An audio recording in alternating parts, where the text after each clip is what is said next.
4살부터 8살까지 어린이들에게, 외국 어린이들에게 사랑이 뭐냐고 물었어요. What does love mean? 이런 질문을 던진 거이들한테 아이들이 어떻게 대답을 했냐면 한번 들어보세요. 사랑이 뭐냐고. 사랑은 피곤할 때 나를 웃게 만드는 게 사랑이에요. 4살짜리예요. 사랑이란 우리 강아지가 나를 핥아내는 거예요. 하루 종일 혼자 집에 내버리는데 말이에요. 일하러 가서 아이들이 되면 강아지를 혼자 집에 놔두는데 저녁에 들어오니까 강아지가 짜증내지 않고 반가워서. 누군가가 나를 사랑하면 내 이름을 부르는 방식이 달라져요.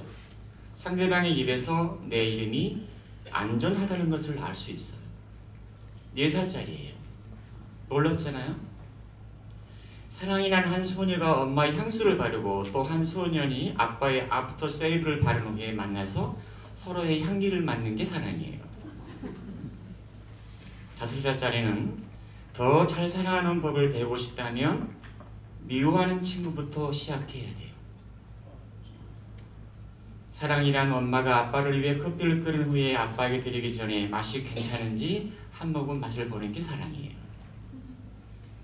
7살짜리는 더 놀라운 대답인데, 크리스마스 때 선물을 뜯지 않고 귀를 기울이면 사랑이란 방 안에 있는 거예요. 사랑이란 어떤 남자에게 너의 티셔츠가 참 예쁘다고 말했을 때 그 남자애가 매일같이 그 셔츠를 입고 오는 게 사랑이에요. 엄마는 이해하기 힘들었겠지. 왜 이 아이가 어제 입은 옷을 또 입고 가려고 하는지. 누군가를 사랑하면 속 눈썹이 위아래로 움직이고 작은 별이 나와요. 7살짜리. 사랑은 항상 뽀뽀하는 거예요. 뽀뽀가 지겨워져도 함께 있고 싶어지고 더 많은 이야기를 나누게 되죠. 우리 엄마와 아빠가 그래요. 하지만 뽀뽀할 때는 징그럽게 보여요. 마지막 하나. 피아노 발표회 때 전 너무나 떨리고 무서웠어요. 관중석에서 사람들은 모두 저를 쳐다보고 있었는데 우리 아빠가 나에게 손을 흔들며 미소 짓는 게 보였어요. 그러고 있는 사람은 우리 아빠 한 사람이었어요. 저는 하나도 무섭지 않았어요. 어린아이들이 눈으로 보고 감각적으로 체험한 사랑에 대한 정의예요. 사전적인 의미보다도 이 아이들의 이 표현이 아주 놀랍고 또 가슴에 와닿습니다. 어른들에게 사랑이 뭐냐고 물어보면 대체적으로, 저 이 자리에 물어보지 않을 거예요. 대체적으로 이런 대답이 나와요. 희생하는 것이다. 나를 내주는 것이다. 혹은 어떤 어르신은 눈물이 씨앗이죠. 유행가 가사잖아요. 제가 언젠가 피정을 주면서 그 주제가 사랑이었는데 그렇게 똑같은 질문을 했어요. 여러분 사랑이 뭐라고 생각하세요? 하니까 40대, 50대 한 자매가 아주 큰 소리로 전혀 생각하지 못한 대답을 하는 거예요. 뭐라고 했는지 아세요? 사랑이요? 환장하는 거예요. 이러더라고요. 한순간에 웃음바닥이 되어버렸어요. 오늘 복음에서 율법교사가 예수님께 물어요. 율법에서 가장 큰 계명이 무엇이냐고. 예수님이 하나님 사랑과 이웃 사랑에 대해서 말씀을 하시는데, 근데 이 말씀은 이미 구약 성서에 나와요. 신명기를 보면 너희는 마음을 다하고 목숨을 다하고 힘을 다하여 주 너희 하나님을 사랑해야 한다. 레위기를 보면 너희는 동포에게 안갚음을 하거나 앙심을 품어서는 안 된다. 내 이웃을 너 자신처럼 사랑해야 한다. 그런데 예수님의 대답 안에는 구약 성경에 나오는 하나님 사랑과 이웃 사랑을 그대로 반복하는 게 있지 않아요. 다른 차원에서 말씀하시는데, 즉 예수님은 그저 성경을 반복하는 것이 아니라 이 두 계명에 똑같은 중요성을 부여하고 하나님 사랑과 이웃 사랑을 서로 분리시키는 것이 아니라 서로 연계시키고 있는 거예요. 예를 들면 마태복음서를 보면 이런 말씀하시잖아요. 너희가 여기 있는 형제 중에 가장 보잘것없는 사람에게 해준 것이 바로 나에게 해준 것이다. 분리가 되지 않는다는 거예요. 하나님을 사랑하는 것이 가장 크고 첫째 가는 계명이고 이웃사랑이 이보다 더 못한 계명이 아니라 이 또한 가장 큰 계명이라는 거예요. 나아가서 온 율법과 예언서의 정신이 바로 하나님 사랑과 이웃사랑에 달려있다. 예수님 시대의 유대인의 삶을 규정하고 지배했던 것을 한마디로 말한다면 그건 율법입니다. 율법 그 자체가 잘못된 것이 아니라 십계명을 비롯해서 어떤 구약에서 전통으로 전승 내려오는 그런 많은 율법들은 사람들을 힘들게 했습니다. 율법은 600개가 넘었습니다.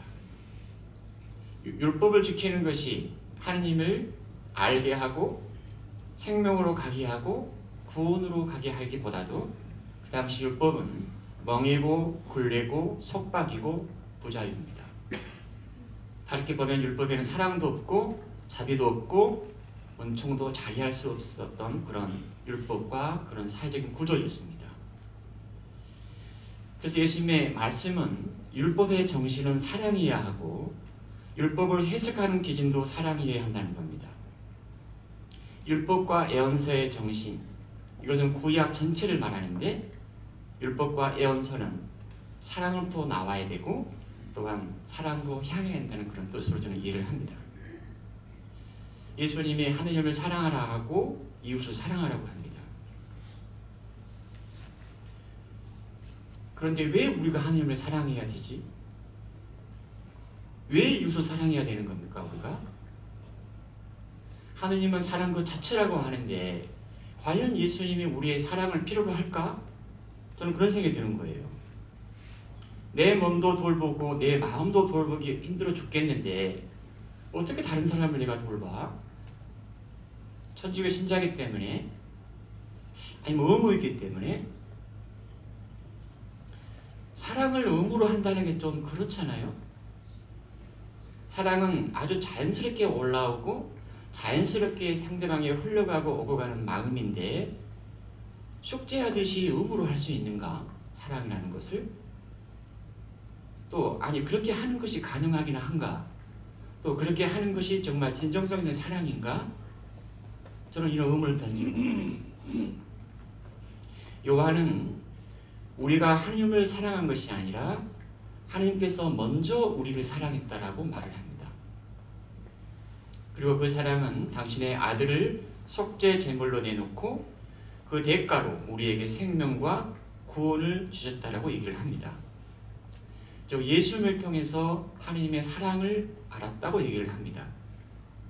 그래서 우리도 그분을 사랑해야 한다는 겁니다. 그리고 사랑도 하나님에서 온다고 말합니다. 사랑은 우리 인간에서 나온 것이 아닙니다. 분명한 것은 하나님에서 온다는 겁니다. 이건 신비입니다.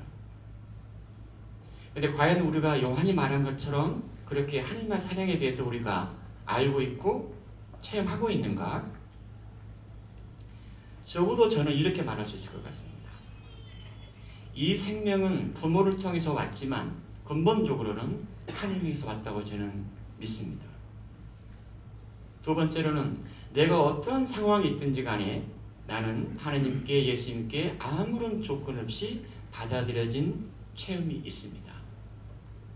또 내 주변에 내 친한 친구들이나 어떤 사람들이 이렇게 떠나더라도 다 떠나더라도 하나님은 함께 계신다고 저는 믿고 있고 그리고 그런 희망이 내 안에 있습니다.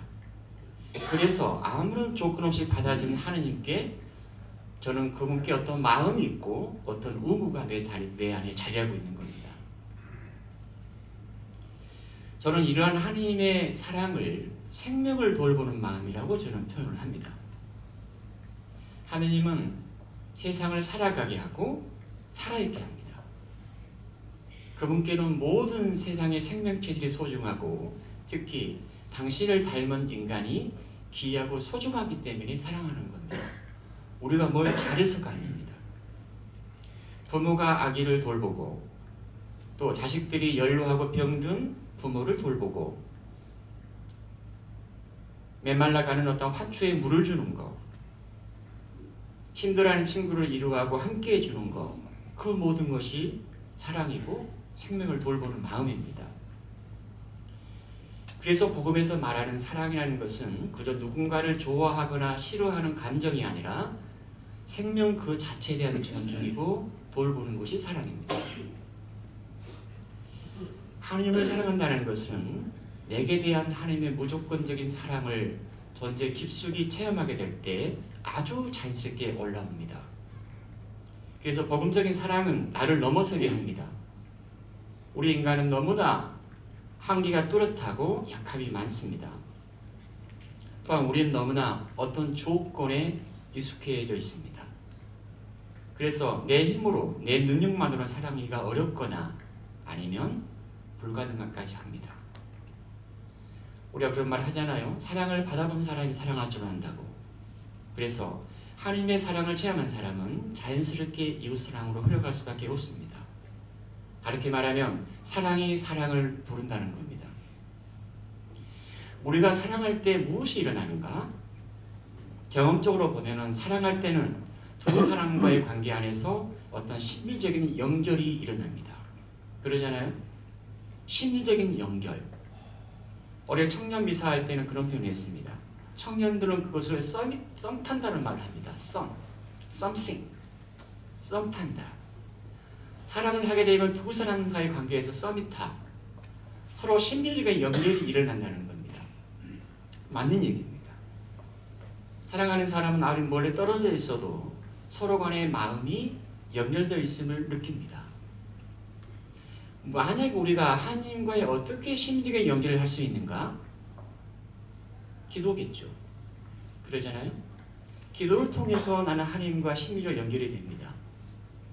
또 하나님과 인간의 삶이 살아갔던 이야기가 있는 성서를 읽어가면서 거기서 우리는 하나님의 현존을 만나고 내 마음과 하나님의 마음이 연결됨을 느낍니다.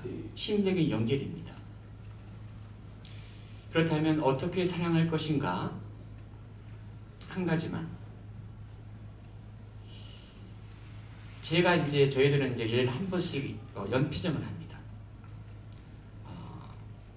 연피정을 할 때 그때 수녀님이 저에게 피정을 주셨는데 저에게 피정 자료와 기도 자료가 다 이제 사랑에 대한 주제였습니다.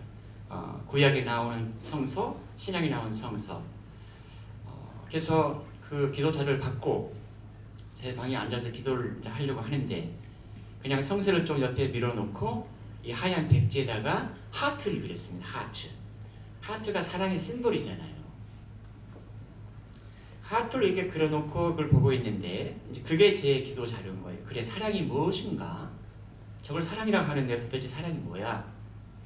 근데 저는 그때 무엇에 씌었는지 모르지만 그게 우리의 하트가 아니라 우리의 사람의 두 귀를 이렇게 모아놓는 이미지로 제 안에 확 돌았습니다. 저한테는 큰 통찰이었습니다. 그래서 사랑은 듣는 것이구나. 저한테는 큰 통찰이었습니다. 나중에 제가 수녀님들을 연피정을 주는데 제가 자랑질을 했습니다. 수녀님들 제가 피정할 때 이렇게 했는데 사랑은 듣는 거래요. 그리고 뭐라고 말을 했어요. 그러잖아. 사랑하는 사람은 서로 기도하면 듣잖아.